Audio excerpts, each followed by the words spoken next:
Hi, welcome to Lean Blog Interviews. I'm your host, Mark Graven. Our guest today is Scott Burgmeyer. He is founder and CEO of Become More Group. Scott's a transformational leadership expert who spent more than 30 years helping struggling organizations become high performance teams.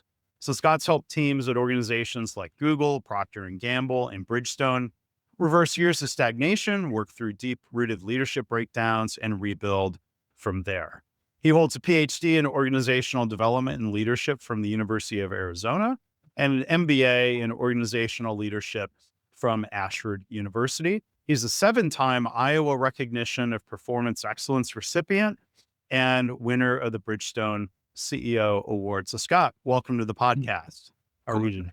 I'm doing well, Mark. That intro makes it sound like I'm pretty awesome. I don't feel like I'm that awesome though. So some of those happen to be made up.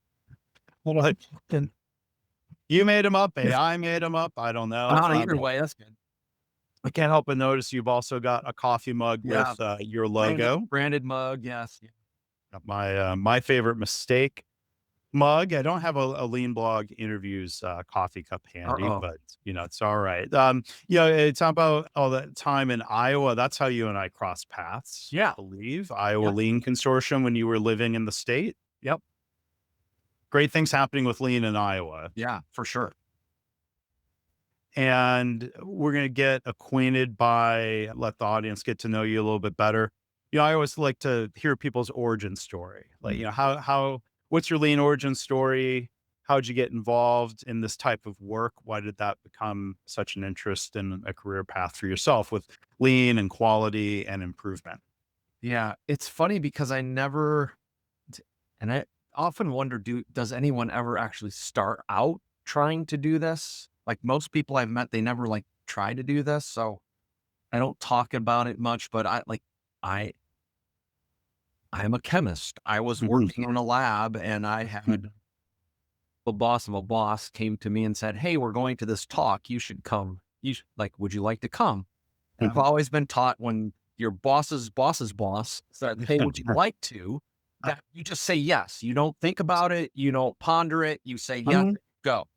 Yeah. And so that was I was always taught that. So I went and it was someone speaking on Lean Six Sigma. And they were talking about it. I had never heard of it at that time. And I laugh about it now because it just made sense to me. It was just this is just logical. And why don't people do this all the time?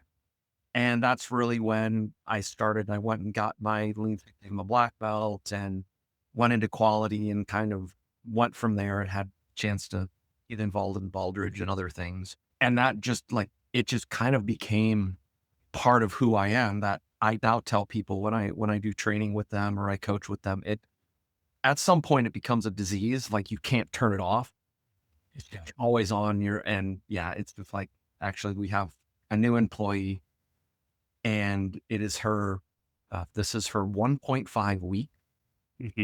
Her first week she traveled with me and she shared with a group. We were doing an event at a client and she said, "Oh, having dinner with Scott is interesting because he's always questioning, why do they do it that way? It would be easier if they," and I said, "Yeah, it's a disease. It just doesn't." Why do they do it that way? Meaning the restaurant? Yeah. Oh yeah. We were at dinner and I'm like, why are they doing that? This person is buried and you watch and you sit and the host is standing up there doing nothing while patrons are sitting at their tables waiting for the server. It's a busy night. I get it. Yeah. Hey, how about go get drink orders? How about you could turn your table so much easier? The customer experience is so much better. But nope, it's super important to make sure that little host stand doesn't magically float away because, it had gravity boots or something. Yeah.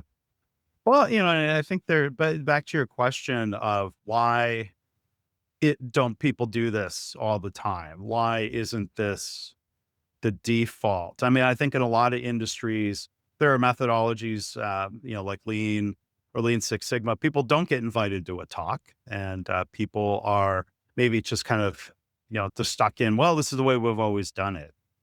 They don't question. I mean, I think a lot of Lean is just, like you said, about questioning why we do it this way and helping everybody question things. Yeah.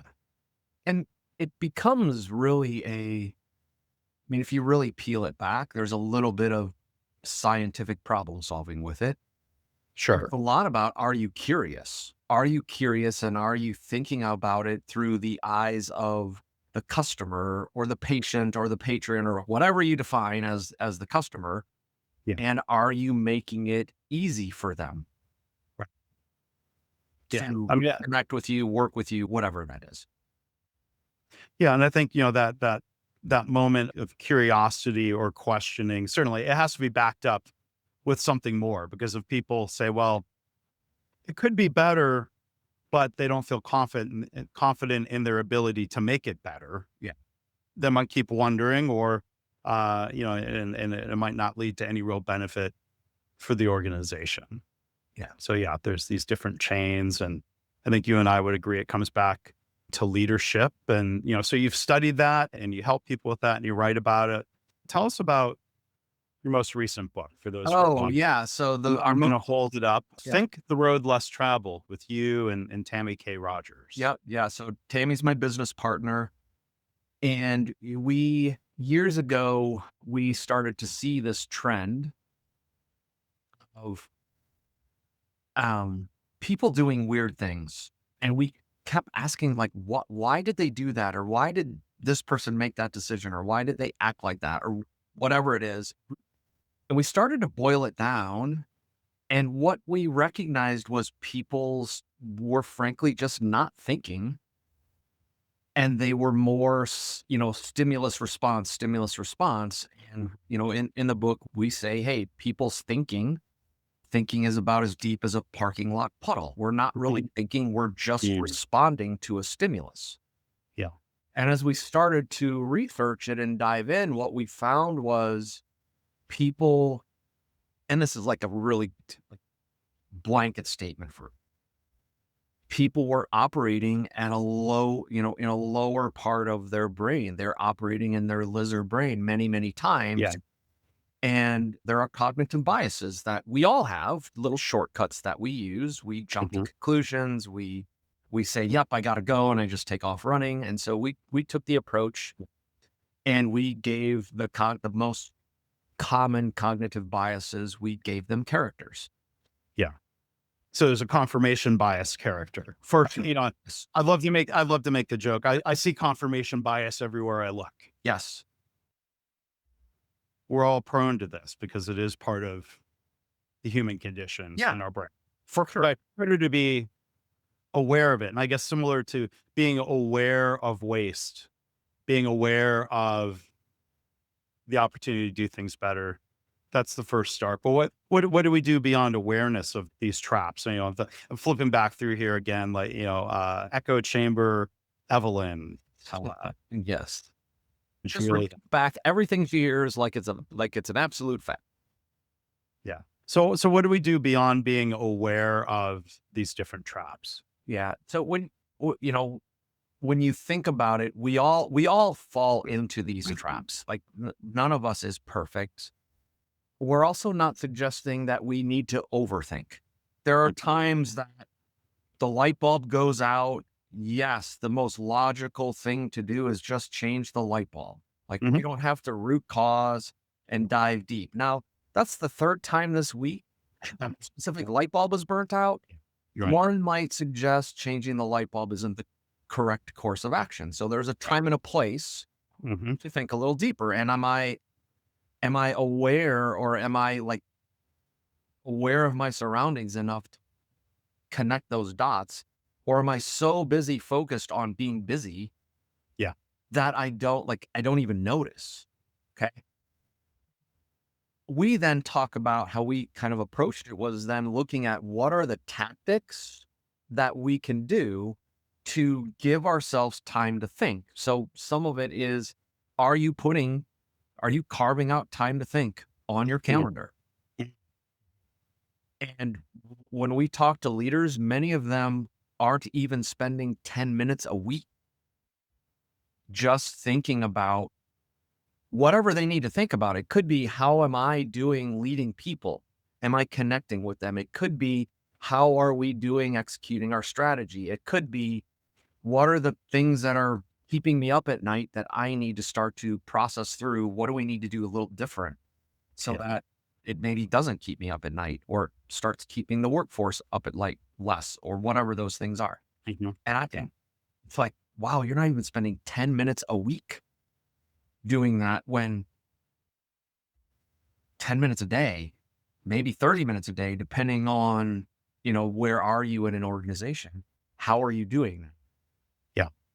Sometimes it's, are you creating an environment too? And that could be like, as a leader, am I expecting others to think? And or do I create space for people to think? Which could be time element, or we have some clients that have taken it so far that they actually make thinking sanctuaries as part of their office design. A thinking space. A thinking space. Yeah. Like, Yeah. here, these different space, they're quiet rooms, they're whatever. And when you need to go heads down, get something done, you can go in that space with the goal of, how do you? Yeah. Um, and then probably the biggest tactic we talk about is a little reflection of the title, The Road Less Traveled. We introduce a thinking methodology called the Road. And it Mhm. is ROADD. And yes, everybody can say, yeah, you misspelled road. Got it. Okay. Yep. But it really is, R is Yeah. reflect. So what's happening? O is options, A analyze, D decide, and then D do. And many times people are in the, I'm going to reflect for a microsecond, and then I'm going to skip all the other letters. I'm going to go to that last D, and I'm going to go do. And I haven't really thought through the impact or the options. And then I wonder, why am I fixing the same problem again? Huh. Right. Curious. Well, there's, I think, a step. I don't know if we can jam another letter on the end of road, but there's maybe another analyze step. Yeah. Or think of, I don't know, think of bands and roadie. I don't know what the IE at the end of road, but I mean, I think one of the traps people fall into is, kind of just thinking linearly. Yes. We decided to do something, go do it, assume it was the right thing to do instead of, like, thinking of cycles, whether we call it PDCA or PDSA, like having that evaluation of, did we do the right thing or did we do the partially right, Okay. right? Yeah. Yeah, for sure. Yeah. And I know part of do, that last step, is the evaluation. Did it work? There's another D then. Yeah. You and did it work? But yeah, but yeah, that's certainly worth talking through with people and make sure there's that. I don't know if that falls into one of the cognitive bias models, but like a lot of times people don't like to think that they could possibly have had an idea that wasn't going to pan out. They For assume sure. their ideas are good. And if it doesn't work out, they'll blame everything but the idea, Yes. perhaps. And, so at the end of the day, it just is, can we get people to think a little deeper? Can we get people to get out of just, I'm just going to react and I'm just going to take action, and I haven't really thought it through in whatever you're doing, Yeah. whether that's work life, or you're an improvement guru, or personal life. Like, hey, do we want to have a child? Do we want to buy the house? Do we want to buy a car?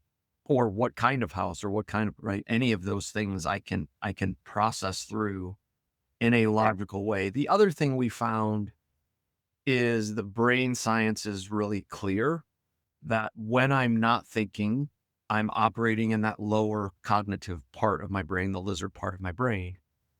Asking a question Mhm. changes the brain chemistry and pushes you out of that part of your brain.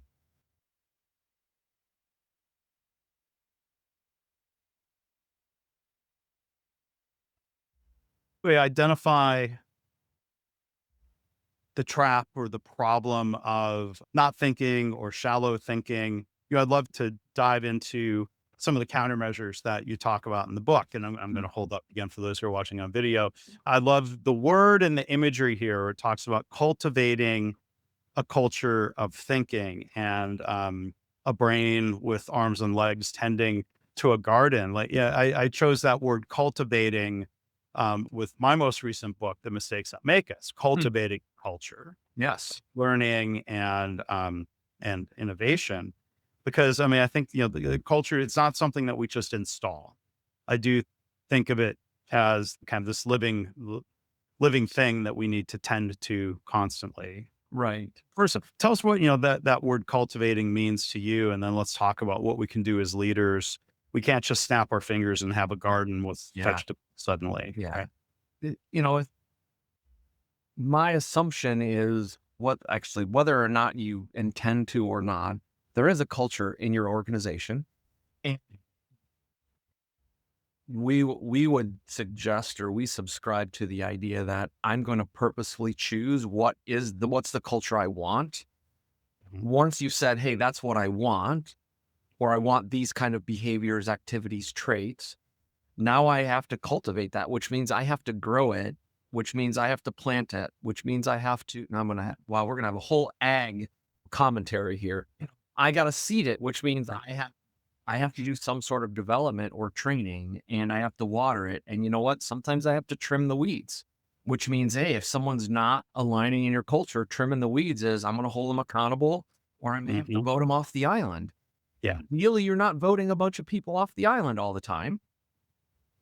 Yeah. There's So that might lots of suggest that. there's actually a different problem. Right.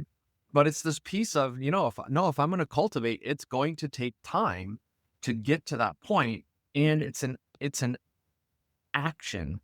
I have to be in action. I can't just, it is not whatever infomercial is. It's not set it and forget it. It's no, I have to check on it, and I have to evaluate it, and I have to go look, and I have to water it. And sometimes I got to put a little fertilizer on it. And sometimes I have to tweak it a little bit because in my experience, what you define as your culture today likely evolves some over time, Yeah. and you won't get it right the first time. That's okay. It's an evolution. I mean, if you talk to anyone who's a master gardener, they would say, oh, my garden looked great this year, but next year I want to. Yeah. And they're planning a whole nother thing about what they want to do. That to me that's a long answer to, what is cultivate, but I have to be in action. I can't be a passive passenger on this. I have to define it and drive towards it. Otherwise, frankly, you won't achieve it. You'll have a culture. It just may not be the culture you want. Yeah. Yeah. I mean, defining it often means a bit of an aspirational statement of what we want the culture to be, but without the actions, without the behaviors from leaders and from colleagues. Like, I mean, I think culture is how we do things Yeah. around here. And I think that includes that how we lead. How do we react when somebody says things could be better? How do we react when somebody tries an improvement that doesn't pan out? How do we react when someone admits a mistake? Those are all elements of culture. Right. Yeah, for sure. And yeah, are you a learning culture? Or one of the things I keep thinking about is, do you want an improvement culture, or do you want a culture that includes improvement? And so Yeah. it's a little bit philosophical when you start to think about it. It isn't about having one, because you could say, well, no, we want a patient safety of a patient is critical. I want patient safety culture. That for some people might say, well, then that's all you want. You don't care about employees. Mhm. And so like one of the things I've been seeing is this piece of like, okay, what are the elements of the culture you want? Well, I do. I want patient safety, but I also want my employees to be safe too. Or I also want to have a high quality, I want to have an attention to quality, or my product is good. And it's been interesting to kind of start to think about what are those elements. And if you want thinking as part of that, that is just one element of your culture. And in our experience, it becomes a balance. Yeah. I don't want deep thinking about everything. Mhm. I want us to be thoughtful. I want us to think about when we need to think. Sure. Well, I think of like, using different AI models. When do you hit the toggle that jumps into, whatever it's called in the different models, deep thinking mode, or we don't always need that for certain simple tasks that we're Yeah. asking AI to help us with. Yeah. And AI, the intro of the book talks about AI and while I may be unpopular here in just a moment, Hmm. AI is an amazing tool. I use it, Uh-huh. happy to use it. I am not convinced that AI alone is going to be a differentiator. Hmm. It is For businesses, for for organizations. businesses. Yeah. Tell us more about that. And I so mean, when you look at it, there's lots of AI out there, and we can sit like part of what I'm seeing is how people define AI. It's vastly different.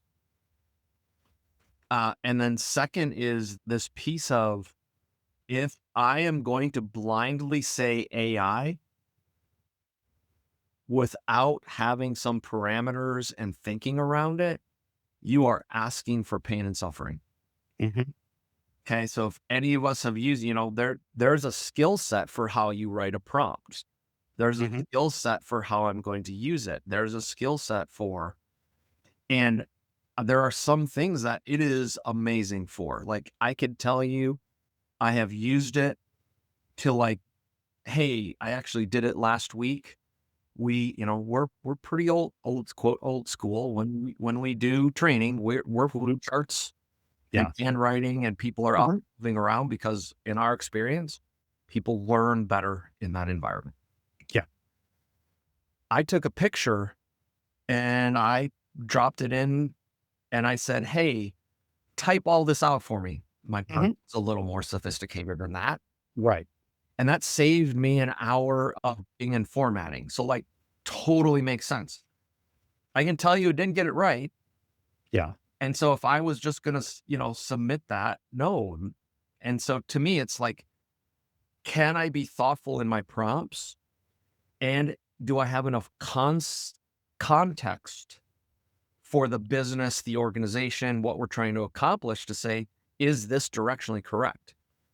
I'm yeah, watching too many people not have the context mhm, to then just say, oh, yeah, here's the answer for AI. Therefore, I'm worthy of this elevated experience. And it's like, no, like yeah, you're a little bit blind right now. mhm, sure. Yeah, and I don't hate you for making that statement. I agree with you that not for any I was waiting for something really controversial, but no, No, uh, no. I know. Um, I think, there are lessons to be learned from previous technology waves. Like when we all have access to the same technologies and AI, I don't know, maybe there are proprietary AI models out there, but most people in businesses are using one or more of Copilot, ChatGPT, Claude, Grok, handful of others. We all have access to signing up and paying for the same tools. Some people will use those tools better than others, and some will incorporate those tools into their business better than others. So I flash back to, forgive me, 30 years ago, when I was 31 almost, when I was still, we'll call it 30. 30 years ago, when I was starting my career at General Motors, this was, a manufacturing plant. It was engine assembly. And upstream of that, I worked as a support engineer for engine part machining.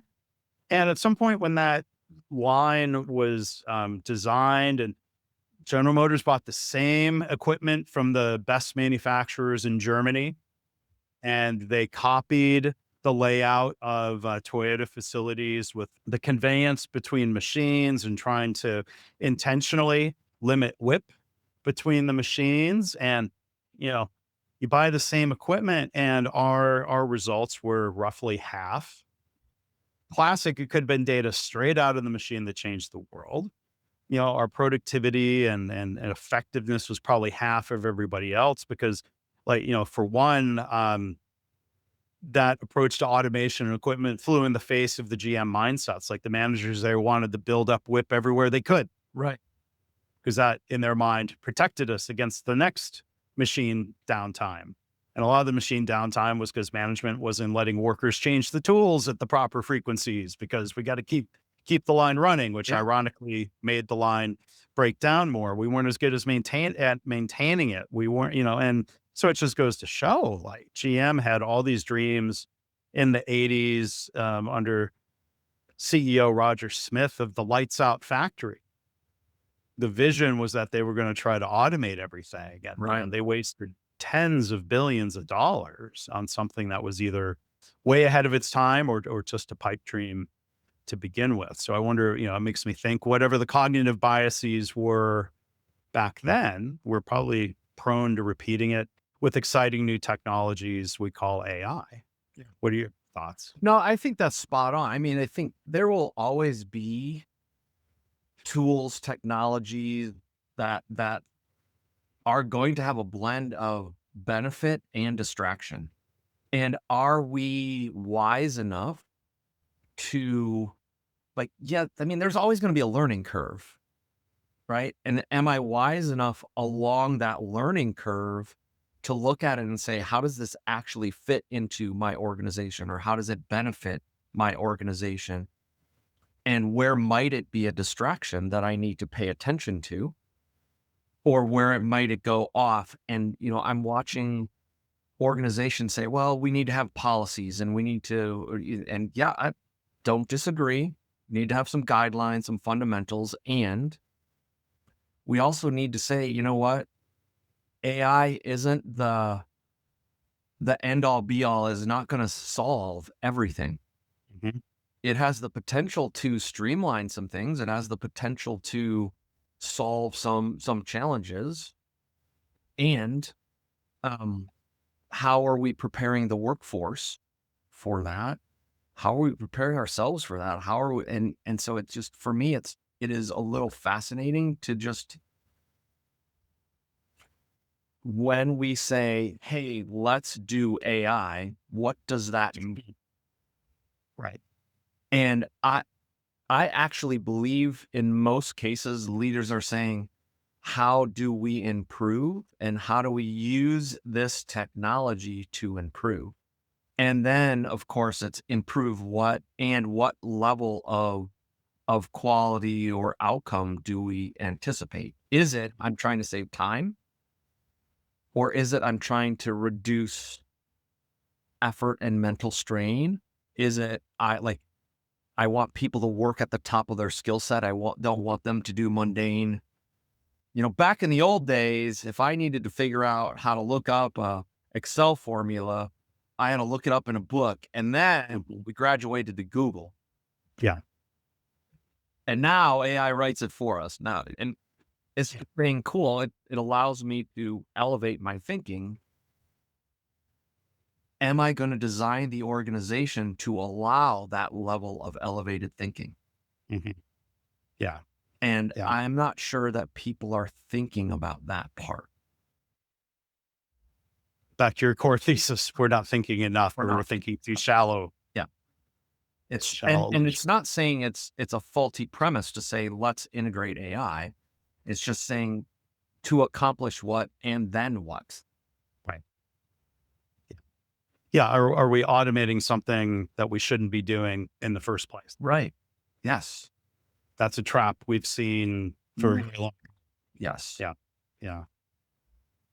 So back to thinking and some of the tactics that you write about for cultivating, a culture of thinking. I'd love to touch on each of these briefly. That was a substitute for rating the book, of course. So, the book Yes. again is called Of course. Paved Road Less Traveled. There's the stories and the characters. There's a deeper dive than we're covering here today. But, I love the growth questions, open-ended questions around reflection, it Yeah. seems. Tell us about these growth questions and why they're important. Yeah. The growth questions are really, at the end of the day, are a methodology we use in our organization. But the growth questions are, how do you get better and how do you think about how you perform? So there's three of them. What worked or what's working?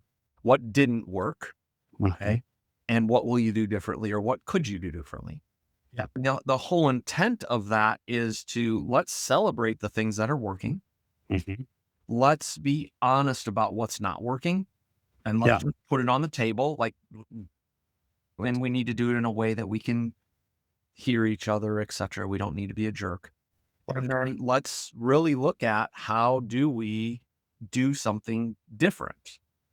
And Yeah. what we find is the more frequently you do that, okay, the more cycles you do that, Mhm. actually, the faster you'll get better. Yeah. So one of the things we do after every time we have a client meeting, what worked, what didn't work, what would you do better? I just came from a call and our new employee, and my first question to her once we finished, we hang out for a few minutes after, and I said, "All right, what did you notice? What worked? What did you notice That's that those might be some signs that this didn't work, or maybe I tripped and I didn't ask the right question or I didn't interact." But it's really about how many cycles can you do? Mhm. Can you be honest enough with yourself to admit, here's how I contributed Right. without beating yourself? Like the goal Yeah. isn't also to like have a beat down here.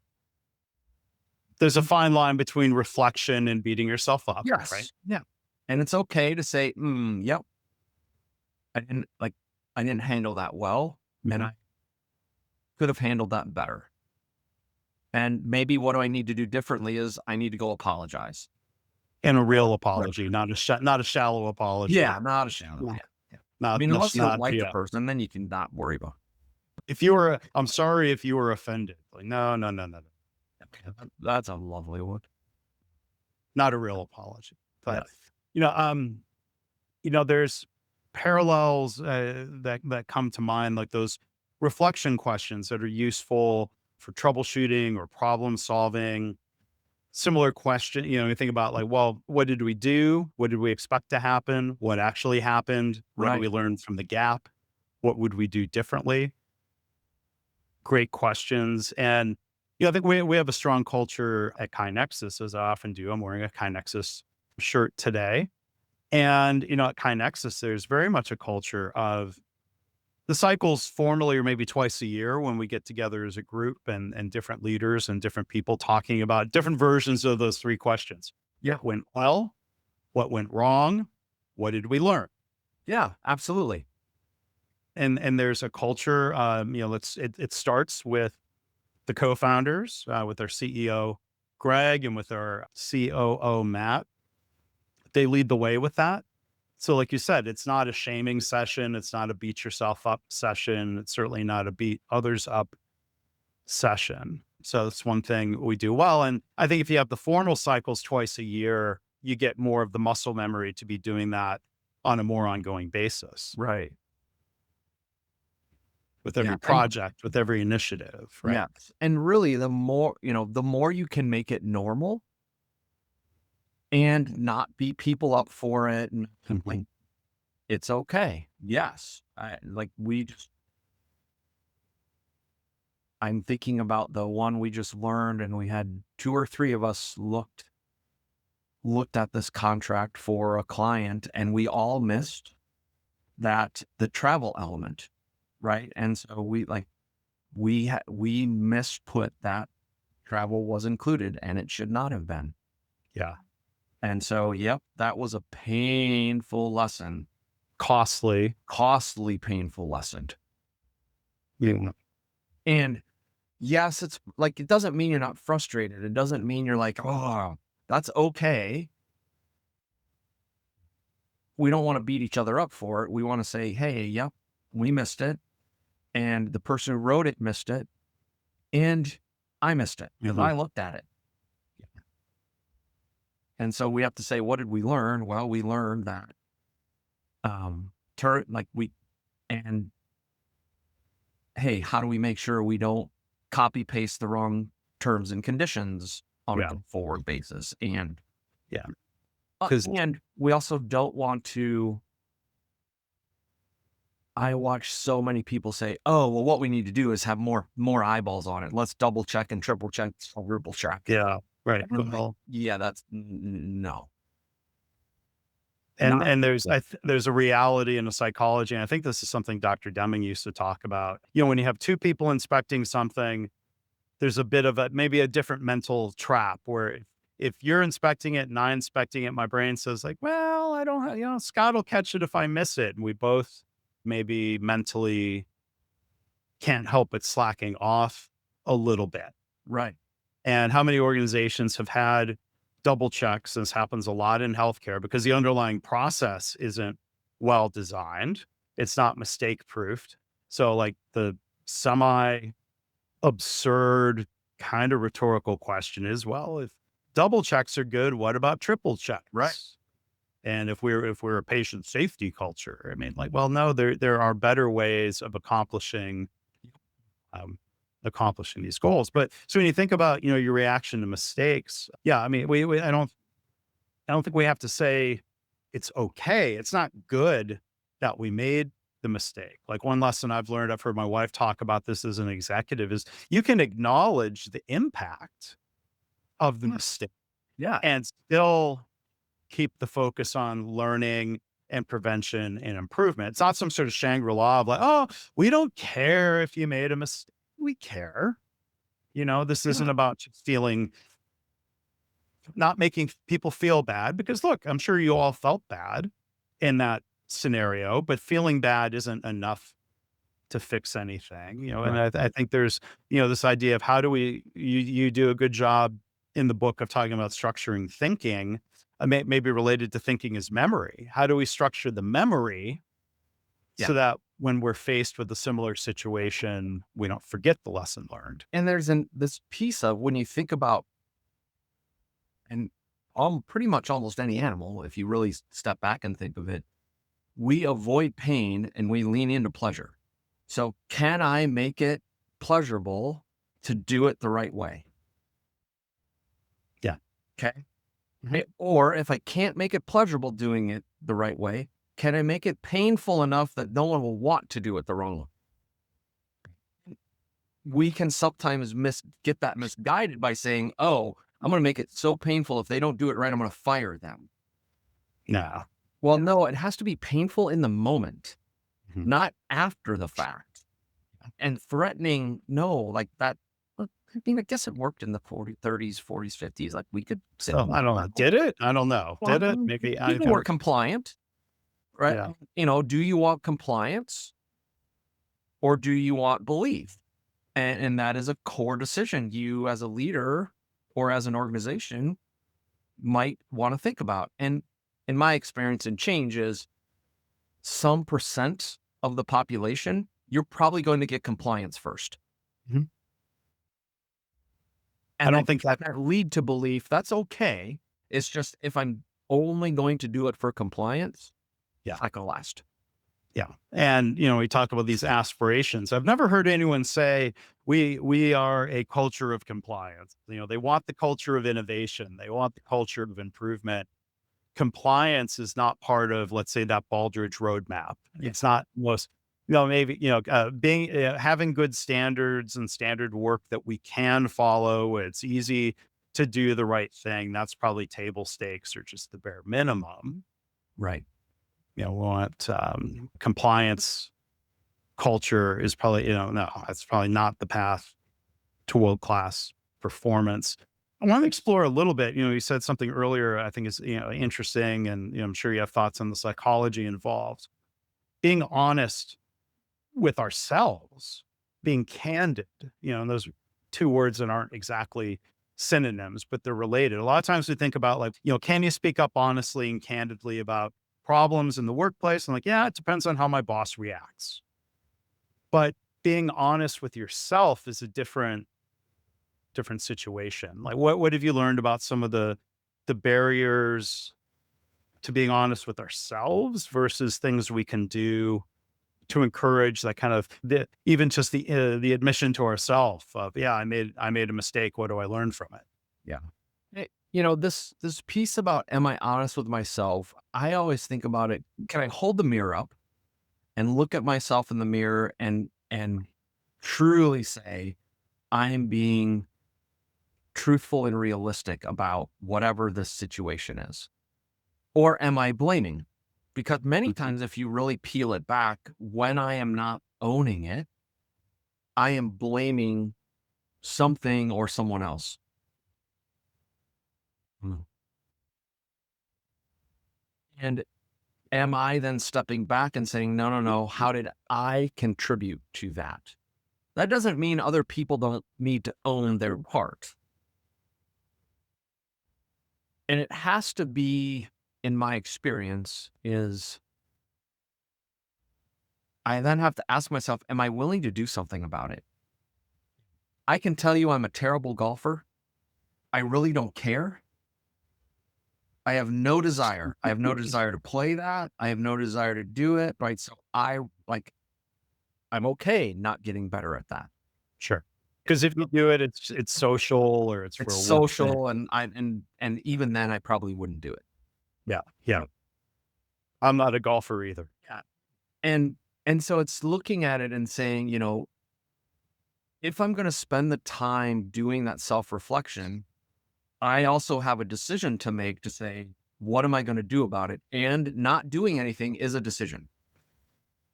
Yeah. And then what you have to realize is, if you decide I'm not going to do that, I'm not going to get better, that's okay.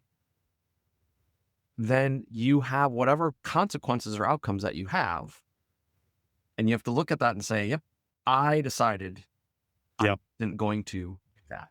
It was a choice. It is a Yeah. choice. Yes. And again, there is a balance that there are some people, we know some who are perfectionists, and you have to fight the urge of being a perfectionist. Yeah. Because sometimes you can do this self-reflection and it can be self-deprecating and you're beating yourself up. And that frankly is not helpful. Or there's a word I've learned in the last couple of years because I would have a tendency toward this, and it's something I've tried to work on. This word ruminate, Yes. where you kind of Great word. you don't let it go. Yep. Becomes less helpful than a little bit of reflection. Yeah. Yeah. And it's okay to have emotion around something. There is a time and a place that I need to pack that up and move on. Yeah. Okay. And I love that word ruminate. I even think there's things in my life that I ruminate on. And every time I start to go there, I have to whoa, that is over and done with. There's nothing you can do about it. It's an amazing lesson. Go on. Let it go. And that can be really hard. Yeah. For people, for leaders, for whatever that is. And I would also say there are some things in all of our lives that would probably be unforgivable. Like someone might do something that you might say, you know what, I can't forgive that. Mm-hmm. And, yeah, you probably need to move them out of your life. Yeah. I worked for a company that their core perspective was, we're going to forgive. And they had people who embezzled, who they didn't fire. Yeesh. Now they made them pay it back and all these things. And I'm like, Yeah, I don't know that I could do that. I mean, Right? there are mistakes and there are bad or Egregious even things. Yes. illegal, Yeah. egregious decisions. I mean, Yeah. the mistake was thinking they could get away with it, apparently. Yeah. In a sense, they did. Yeah. But the mistake was thinking they would get away with it and keep the money. Right. I mean, And wow. and I'm very, I think early in my career, I had to terminate someone because they misused their company card. Mhm. We peeled it back. What happened is they had some pretty major life things going on, Mhm. and they did it once. Once because they were struggling financially. They bought groceries for Mm. their family, and the Yeah. company at the time was like, "You misused it. And like, I, that's still, I reflect back on that. That still feels really gross to me. Now, did it violate the policy? Sure did. By the letter of the By policy, the letter of yes. the policy? Sure did. Now, now I can also, right, make the other case like, well, how many other times were there that just didn't get caught? Like I can, Yeah. again, Well, it's that scenario where, my conversation with staff is like, just come and talk to me, because many times we can figure out how to manage through that. And if I don't know ahead of time, it's hard for, it's like, well, no,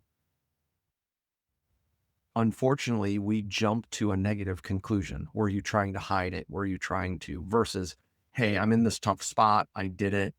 mhm. I can remember years later, I had another staff member.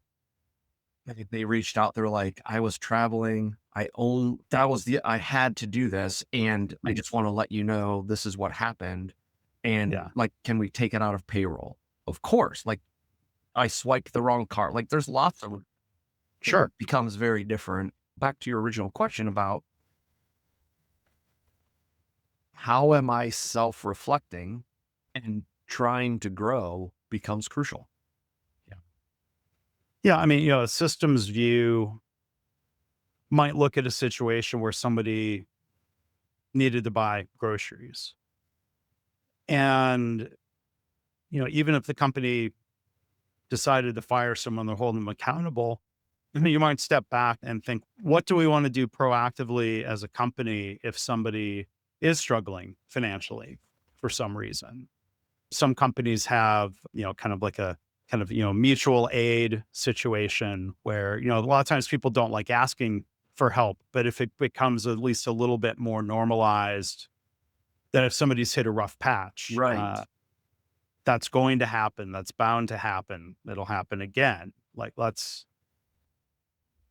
whereas some people would say, like, we'll just hire people that aren't going to be quote unquote unethical. Right. I think it's a little more nuanced Yeah. than that. But when I think about, I mean, that's where thinking, sometimes policy replaces thinking, I think is maybe one Many moral to the times policy story. replaces thinking. I mean, how often do we face that as a customer of an organization? I can't do that for you. It sounds totally reasonable. Why? Because of policy. Because I'll get in trouble for doing the right thing for a customer. And what Scott want to cover, and to give people a bit of an overview. I think some of the other thinking tactics, as you call them in the book, would be real familiar to people. You've already mentioned carved out thinking time, Yep. expanding facilitation and problem solving. Readers or thinkers, as authors, we have a bias toward that view, of course. Yeah, everybody, please read more. But there's one other one here that, it's eye catching, and I know it's intentionally provocative. Stay stupid longer. Oh, I yeah. love that. Tell us, what do you mean? We shouldn't be stupid at all, Scott. I'm not stupid. We're all stupid if we're going to be honest. Back, Yeah. to that question of And honesty. But, yeah, but and it for, is a little tongue in cheek, but the whole idea is, um, don't allow yourself to believe you know it. Be more curious. Truly be like, okay, help me understand. Hey, and so many times, some of this is when you think about a leader that give the answers a lot, when ideally they're asking questions to support people to learn how to fish. yeah, And so part of it is, yes, as a leader, you need to stay stupid and not answer the question so yeah. that they can. And again, you have to be selective with that. Of course, if they don't know, it's their first day. Right. Yeah, give them the answer, please. I mean, if there's literally a fire and somebody doesn't know how to operate the fire extinguisher, probably not a time for Yeah, Socratic what do you questions. think? Yeah. And so part of it's that. And then part of it is what we find is the more curious you are, usually your solutions and your outcomes will be better because you peel it back to really understand what's going on. Okay. And so, yes, we do have a little tongue in cheek way of saying that, hey, you need to be stupid longer. Yeah. and with each other, with clients, with staff, with leader. I mean, it just is this piece of, it is a little arrogant to believe you know what their problem actually is Yep. if you haven't spent time working to understand. Yeah. And, I think, the word stupid lands, and it has a ring to it. Stay stupid longer. I mean, we could think about the difference between stupidity and ignorance. Smart people are often ignorant about what's going on. Like Yeah. ignorance is more that gap in a knowledge gap. I don't know. It's a common expression, I guess. You can't fix stupid, but you can fix ignorance by reading, by learning, by Yeah, experimenting. We can close those gaps. for sure. And smart people are victim of cognitive biases. And, I think, the one thing you really make me think of there is the difference between what we truly know and what we're assuming to be true. Like that's where I think like some of the best coaching I've gotten in my experience, former Toyota people are very disciplined about this Yeah. because I think they were asked constantly, like, what do we know? How do we know it? And I think that's one of the biggest causes of mistakes is that we think it's knowledge when it's really an assumption. We don't go test the assumption on a small scale so that we can learn and prevent Right. a big business catastrophe. And it is this piece of can you put your ego aside enough to step into this spot, into this space? And yes, it does take longer Yeah. until you get people used to it. It will take a little longer. But it's more effective. Long term, it has much longer term lasting effect. Yeah.